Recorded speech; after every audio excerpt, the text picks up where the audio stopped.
you can be good at many things or the best at one thing. And I was like, okay, what are these things that I'm kind of good at, but I'm not the best at? Acting, yeah. TikTok, I mean, I'm not Cabby. So like, what can I be the #1 best at? And I was in the top 50 of shorts creators. And I was like, okay, I can be the top shorts creator. Let's go for it. Most of this game is about self-awareness. For such a young dude, for you to be able to read that book, tap in, and then have the humility and self-awareness to say, I'm not the best actor, or I'm not sure I could be, or maybe, or I'm not even the best at TikTok, even though I've got some action. I can be the best at this YouTube Shorts thing. I think that will work for a lot of people who are listening right now. Attention is the #1 asset. Vayner Nation, how are you? Excited for a fresh new, non-throwback, non-edited from some sort of keynote episode here live in Hudson Yards at the office.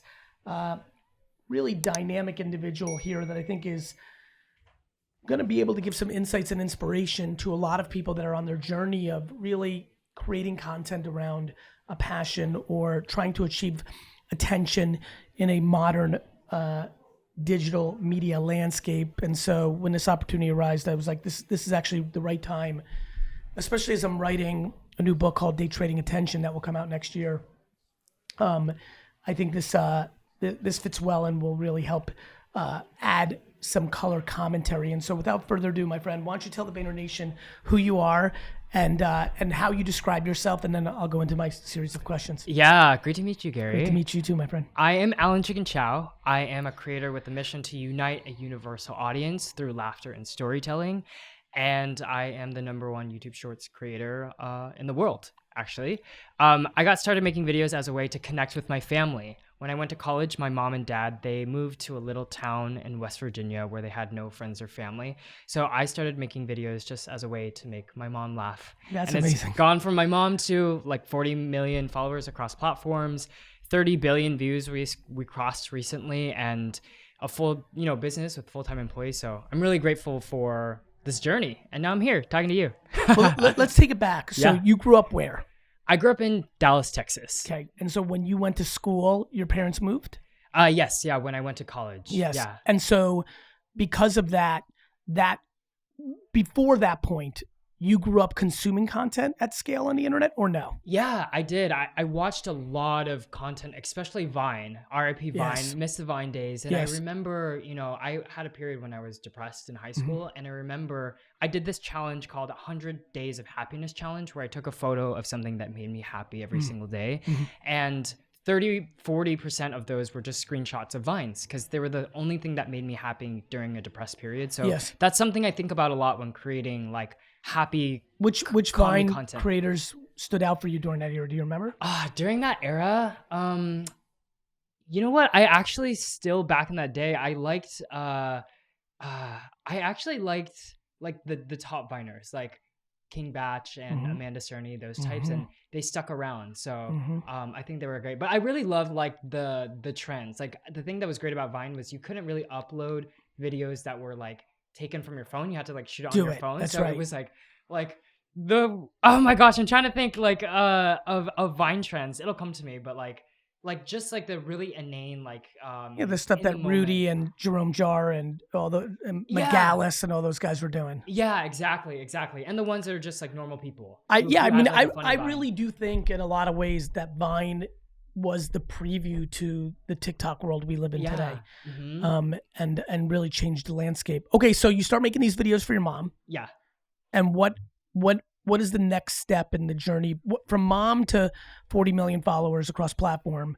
What was the first sign that this was going to be a little bit more than just mom? Yeah. So my video started to go viral like here and there as I was So you posting. made the video for mom, but you knew to post it everywhere with it giving maybe a chance of something happening. Is that how your mind thought about it? Yeah, well, I had a TikTok page and my mom was my only follower. And I Yes. would just post them so that she would watch them. But then But you had a sense that maybe something would happen with them, right? Sure, yeah, Yes, yeah, okay. yeah, definitely. It's not like you made something that would be a video that you would only text your mom. Right, You would right. make it with mom as audience in mind, with a conscious or subconscious understanding that maybe one would hit and you would take it from there. Yes, Okay. exactly, yeah. And by the way, the reason I just brought that up, and I apologize, this is where I'm trying to make it huge for the audience. Like, that is a really smart way to think about it. I really do think too many people go into the game, which is now the game everyone's living, which is like, let me get famous on social media, Exactly. with the intent of I need to be famous, I need to make money. I think if you go in with the intent of I'm going to make videos that might go, but I'm making it for this purpose, whether it's for your mom or it's your favorite hobby, or you're making it for a group of, think about all the text message group threads right now with 6 or 7 people in it, where people are just making each other laugh. That could, in theory, obviously with a couple of tweaks and less inside jokes, or maybe more inside jokes, be something people could post on all platforms now, because we're living through the TikTokification of every platform. So that was your journey for mom, but maybe it might hit. Exactly. Yep. Yeah. And that way you can keep that genuine purpose around that I still have in creating my videos. My mom's still my target audience, but but more people can see it. And one big thing happened where I was getting like traction online, get maybe I think like maybe 10,000, 20,000 followers. And I went to volunteer at a school in Indonesia. And I had done acting for film and TV, and I was very proud of it. I was on like Grey's Anatomy and some shows, and I went to these kids and I wanted them to watch my episodes, and they had no idea what like ABC was or Grey's Anatomy, but they were like so excitedly consuming my videos. And I was like, wow, this is the future. This is the future of media. Like global content is the future. And in one moment, I can post a video right now and reach 40 million people. That's actually crazy. There's no barrier between me and those people all over the world. I remember seeing that moment and being like, wow, okay, I think that I should take this serious. Yeah. This is not a platform to get me to TV. This is TV. Yeah. Yeah. Exactly. Yep. Mm-hmm. I really genuinely, I wrote the first book I wrote, Crush It. Yeah. That came out in 2009, basically says that premise. Right. And so like hearing you go, when was that moment? This was around 2020. Great. Yes. Yeah. So like thinking about you going through that moment in 2020 around something that I've like really believed to be true since 2005, really 6, since YouTube, 2007. It's really fun because I still like when I just heard you say that, I'm like, man, my brain while you were telling that story was like, man, we're still that early where that's not just common wisdom. Right. Yeah. That you, even though you were in acting, paying attention to Vine, for you, even just 3 years ago, it's like, whoa, wait a minute. This is the platform, not the stepping stone to the platform. I think is a really important call out. I think a lot of people don't realize the podcast, their YouTube show, their TikTok account, their LinkedIn for B2B, like being huge on LinkedIn, let's say a top 50 followed person on LinkedIn is a bigger platform than writing for the Wall Street Journal or being on CNBC. And I think people continue to struggle with that knowledge. And I think we're starting to get to that realization. Yeah, that's so true. Like, and there's so many platforms, and it's so interesting you bring up that TikTokification of the different platforms. That's right. So the next step in my journey was moving to YouTube. And actually my brother, who's here with me now, he created my YouTube channel and he uploaded all of my original TikToks. Yeah, onto YouTube because he heard from you that basically on TikTok at the time you couldn't search. That's right. So like if friends like wanted to search for your TikToks, they couldn't find it, but YouTube was powered by Google. That's right. So they could search up Alan Chikin Chow, mom funny video, and they could find it. That's right. So we started uploading on there. And then I read an article that Shorts was being beta tested in India. And I was like, okay, so I went and I hashtag all the videos Shorts. One of them went really viral and had like 100,000 views, whereas all the other ones had like 10. And it came from 99% unknown source. And I was like, oh, this is YouTube's way of telling me this is YouTube Shorts before it even had a metric of how to tell me YouTube Shorts. This is going to be huge. So I started to focus all in on Shorts because I think that YouTube has created some of the biggest businesses and the biggest stars and has a very healthy economy with AdSense.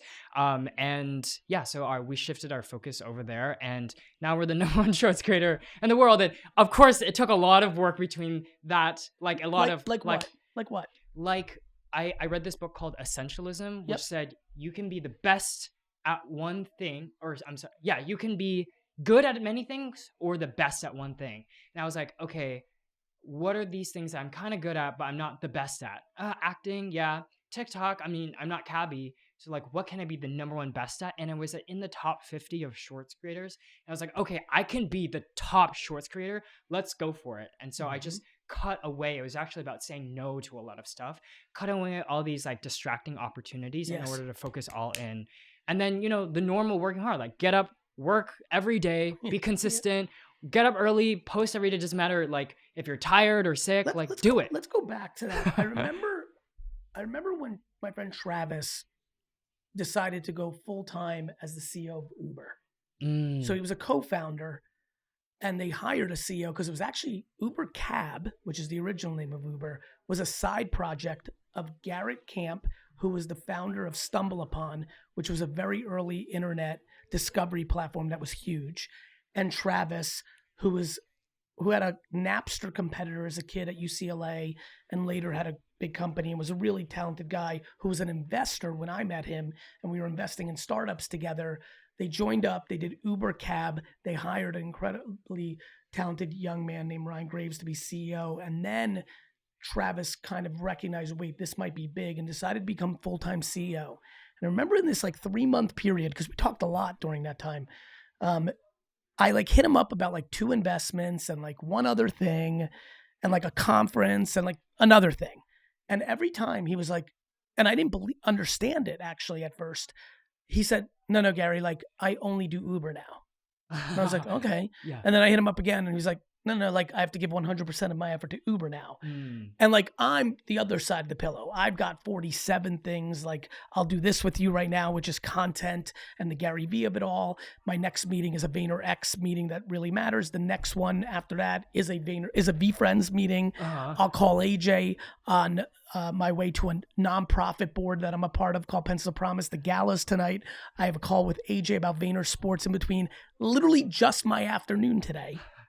Has 5 different things I'm involved in. And that's what makes me tick, and I enjoy that.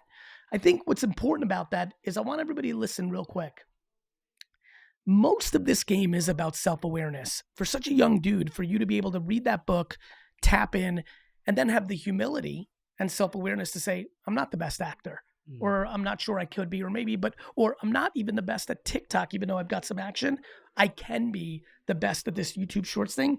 I think that will work for a lot of people who are listening right now. I think on the flip side, you get inspired by that and you're not self-aware. If 15-year-old me heard that, that would have either been a moment where I was like, oh, I want to be like him, and I would have tried to force myself into being something I wasn't, or 15-year-old me would realize, that's cool, there's different ways to do that. I think for everybody who's listening, I do believe that in the extremes of success that I've, at now 47 years old, have looked at, I think the 2 people on this podcast right now represent it.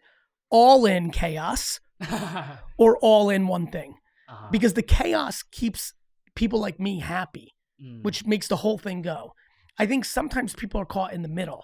They do 2 or 3 things and they don't realize they should do 17 or 1.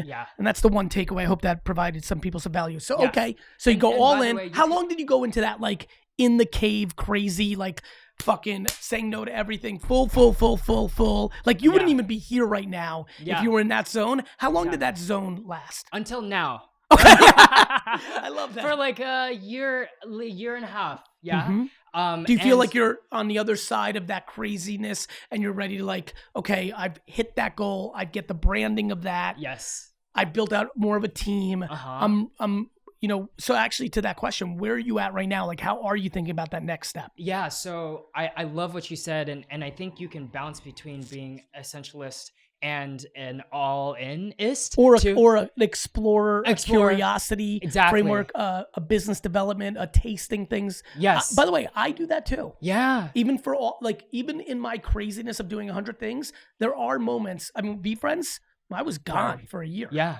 And like to launch it. So I do think you can bounce. Yes. Yeah. And so now I'm in that bouncing stage where we got the branding. We achieved our goal. We were the number 1 shorts creator in the world. So like right now for me, it's all about elevation. Like how do we take the content and elevate it? Is number 1 based on the way you're saying it, the most followed or the most views in shorts? The most views, yeah. And do you feel attachment to that? Like, do you worry that now you'll go discover things that you'll quote unquote get past? Or you feel like you've got that, you're good. You recognize that if you're not in the lab 18 hours a day on it, inevitably somebody else is doing that right now and they will pass you. Yeah, I think I'm in the works. Is it a little bit of both? Yeah, we'll see. Yeah. No, We'll it's an see. interesting question. Yeah. I think where I'm going for the broader audience is I think sometimes we as humans attach to something without realizing that that could actually be your downfall. Yeah. Like, I'm so empathetic, and I actually love that you answered it the way you did, which is like, it's hard to give that up. It's fun you brought up 4 times in like 5. I get it. Yeah. I do this stuff all the time. New York Times bestseller, whatever it is. I think it becomes a jail for a lot of creators or creatives, whether it's an arbitrary number, a blue check, as high as you've gotten, which is insane. That's an insane to think, because I'm a very big believer in YouTube Shorts. And what I love about Shorts is I think it's much more long tail than other platforms. Yeah. Like, you achieving this level of views, that has long tail value 3 years from now that TikTok doesn't. That Instagram doesn't. Yeah. Because YouTube is the second most searched platform in the world besides Google, you will get that long tail. Whereas even though TikTok search is growing, it's just different. And so that's pretty powerful. But I do think it's interesting to think about, like, will you now go 6 months exploring? Yeah. Will some kid in Argentina go 6 months in the lab and pass you? And what does that feel like? Charli D'Amelio had to go through that because she was so identified like that. And I think many people have to go through that. Yeah. And thankfully I feel like a whole person that's not like super attached to my work, and that I feel so identified by these things. And so I think I'm okay whatever happens in the future. And I'm really passionate about what I'm doing next, which is building a long form series out on my YouTube channel. It's a show called Alan's Universe. Go watch it if you haven't seen it. It's a high school love story based on love, friendships, and growing up. And it's a 9-10 minute series that's completely done without talking. So we're trying to take the cabbie concept that works on TikTok and prove that global content is the future and can work and reach people across the world. When you're doing that, are you scratching your acting bug? Yeah, exactly. And to that, out of pure curiosity, do you envision the Netflix of the world? Do you envision feature films? Like, do you envision doubling down on your core acting skills? Sure. I think that's like, is that you want that? I think that's definitely a possibility. Are you getting distracted by the businesses that can be built by being an influencer at this scale? Call it the Mr. Beast and the Logan Paul and Kate. Like, are you thinking about consumer products? Yeah. I think I'm really open to what is in store next. Like, because we're just coming off of building to be at the top. And so I'm in an exploratory period where I'm not opposed to consumer products. I'm not opposed to, say, hosting a show or like creating a show with, I just had a meeting with the CW yesterday, like just being really open to what's next. Being in the mindset of maybe, and then once going through that, deciding what's yes and no. Yeah. Like you said, like being very open to all these different things because you don't know what's going to hit. And I think it's brilliant. I think the world is atrocious at maybe. Yeah. People walk into everything so yes and no'd out. And I used to say, like, don't be a no person, be a yes person. I realized, wait a minute, I'm not a yes person. I'm a maybe person. I go into everything with maybe, and then I make a decision. Yeah. I think if you're overtly no, you're cynical and you've already lost. I think if you're blindly yes, you're often delusional and not practical. Yeah. And I've come to realize it's actually maybe that is the powerful world for all of us. Yeah. And it can change with the different eras in your life as well. Well, that's inevitably the power of maybe. Yeah, exactly. Right? Like, if how old are you? I'm 26. Woof. So, when it's as epic as being 26 and really having the world as your oyster, you're gonna go through an incredible chapter here. Yeah. 10 years from today, you're still gonna be shockingly young, and you'll be 10 years of learnings, experiences, success and failures, both personally and professionally. And to your point, you'll be met with new opportunities that you might be met with today that in 10 years, maybe if you lean with maybe, may end up being a no, that today is a yes, or vice versa. That is absolutely right. Yeah. And one thing that I am certain on is my mission, like what I want in general, which is to unite a universal audience through laughter and story. I So, think like, I think whatever that falls is under that. I think that is such a brilliant contemporary point of view in understanding how distribution works. Yeah. That's achievable, Yeah. especially with what's coming next. The fact that every one of your videos will have AI voice and lip syncing completely done in 2 to 3 years, and you will have videos speaking everything from German to Farsi to Russian to every other language. Like, that's the next step for all of us. Yeah. One of the remarkable advancements in AI already is transcribing and dubbing.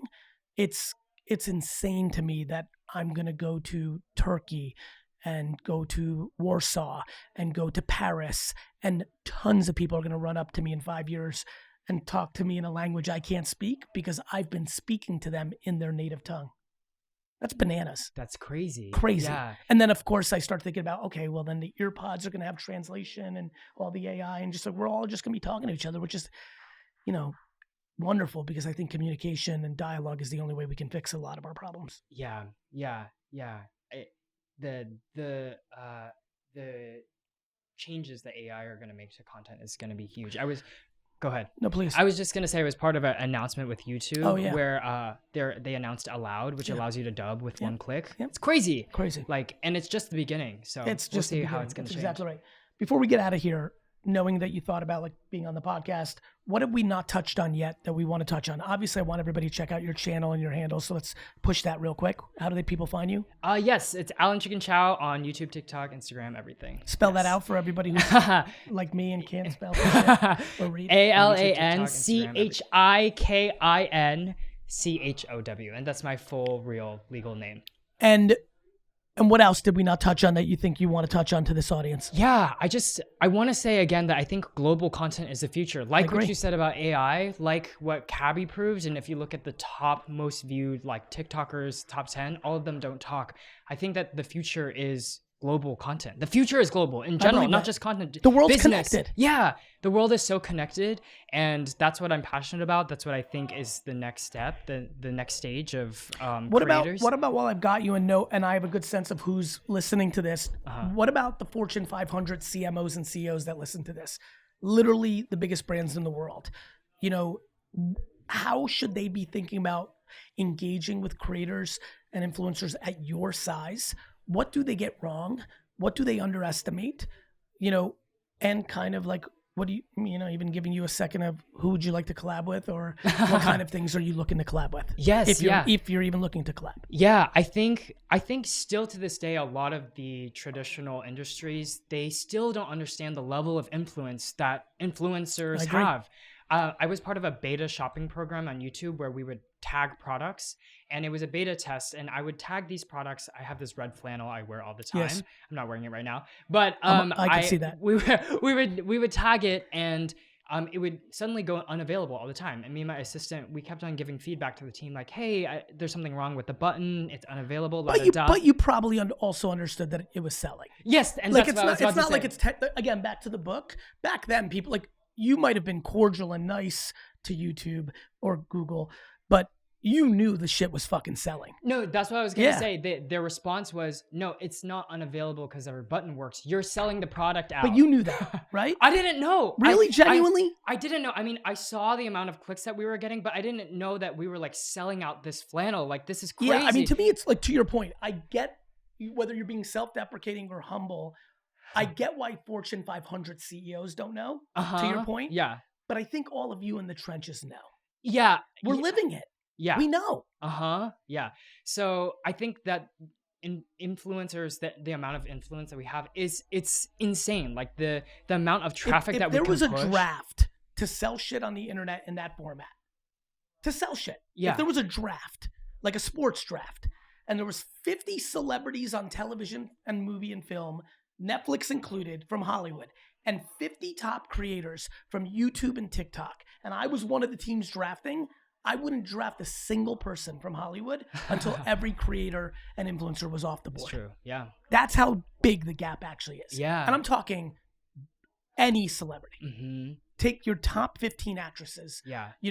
Now, an actress or actor who's also killing it on social, Then I may, you Mm-hmm. give me a Ryan Reynolds, a Kevin Hart, then I have to think it. But even with those people, Rihanna, even with them, if we're really talking top 50 creator influencer, top 50 primary Hollywood, I'm taking the first 50 on the left side prior. Yeah. It's just that big of a gap of influence at this point. Yes. The cat is out of the bag. Yeah. But yeah, I would love to work with Disney. I want to build the next Disney. That's like my dream and legacy. And so. And do you think about that the way I think about it with VeeFriends from a animation and character base, or do you think it more like the Disney Channel stuff, that content that we see more of like Hannah Montana? Yeah, I think about it in terms of storytelling. I want to build the strongest like characters and stories on my channel that can build a legacy that surpasses me. Good for you. My friend, thank you for being on the show. Thank you for inspiring people, and thank you for entertaining. And I do believe that in a world of a lot of content that strikes fear into people and unhappiness, I think it's incredibly important to people that are shining light on love and happiness and smiling and positivity. And I appreciate you being a contributor. And that was a very primary reason why I wanted to have you on the podcast. Thanks, and I hope that everybody who's listening gets to discover this young man's content, and hope everybody has a wonderful day.